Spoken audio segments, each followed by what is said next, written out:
3D modeling has been a skill I've wanted for a long time, starting all the way back when I was learning game development over 10 years ago, and Blender has always been a tool that's been available to me and my go-to software when it comes to learning 3D,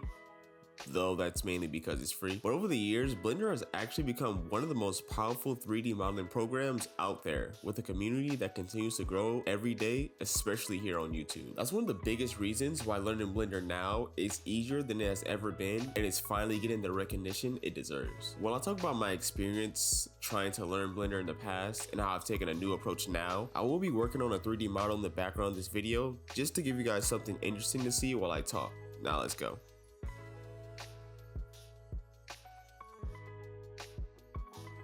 Throughout the years, I've tried to really sit down and learn Blender. I would choose a tutorial series and follow the instructor step by step, and in the end, I would have a pretty good looking 3D model. But unfortunately, that is where my 3D journey would end until the next time when the idea of 3D modeling would pop into my head. But by that time, I'd already forgotten everything I learned from the previous tutorial series, so I was basically starting from square one again, and the cycle would just keep happening over and over. So I decided that this year was going to be different, and that I was actually going to do what it took to learn Blender. Now, I want to start by saying I am nowhere near an expert or even intermediate level when it comes to 3D modeling, but I can say with confidence that I am better than I was when I first started out. One of the biggest mistakes I made when I first set out to learn Blender was a mistake a lot of people can make when it comes to learning any new skills really, and that was not having any specific goals. 3D modeling can be viewed as a pretty broad spectrum, and learning a software like Blender without actually being intentional about what it is you want to get out of it will only make your progression more frustrating,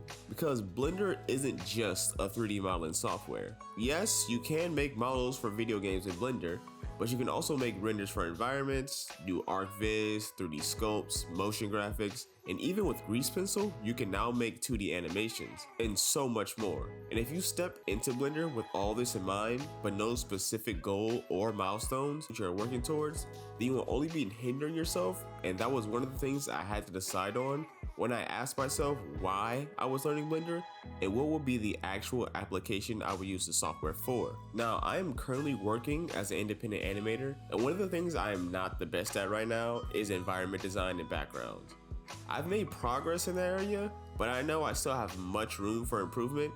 but I didn't want my lack of skill in background design to affect my animation projects. And that's why I looked at 3D modeling as a very useful tool. So now when it comes to designing environments, I can work off a few sketches or an idea board and use that inspiration to begin a rough layout of these areas and scenes in Blender. And one of the biggest benefits of doing this in 3D is that if I want to change or move around a shot or want a different perspective or angle, I don't need to spend extra time drawing out a whole new environment sketch, but simply move the camera in 3D space and instantly get the shot I was looking for, quick, simple, and easy. From there, I can render out the same scene from multiple angles to see which works best for the story I'm trying to tell, and once I have the shot I want, I can even determine the lighting in the scene I'm looking for and save so much time and energy, and after all that is all done, I can simply render out the image, take it into Photoshop or Clip Studio, and paint over it in the style I'm looking for, and then it's done. One of the great things about Blender though is that you can also take your 3D models, and by using textures and shaders inside the program, you can make your 3D models look as photoreal or stylistic as you want and render them out from there without the need of extensive touch-ups in an alternate program. That's what makes Blender so useful, and I highly recommend you all give it a try if you are interested in 3D modeling or animation.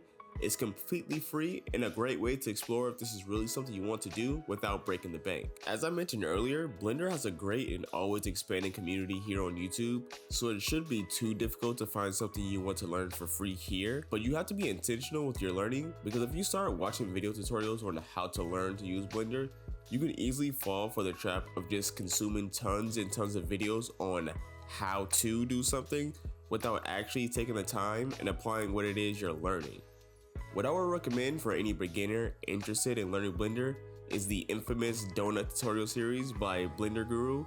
and he's even put out a brand new updated series for it for the most recent update for Blender. Another series I would recommend after the Donut series is the CG Fast Track Sword tutorial series, which I found to be a really enjoyable one to follow along with, and learned a lot from it along with the donut tutorial series. I would also suggest that after you finish these tutorials, you should try and make something on your own without a step-by-step video to guide you to see how much information you actually retain from the series and to know what areas you need to improve on or relearn for the future. But these recommendations are to help you get started, and if you're truly serious about learning Blender, then you have to actively put in the time and practice and know why you want to learn Blender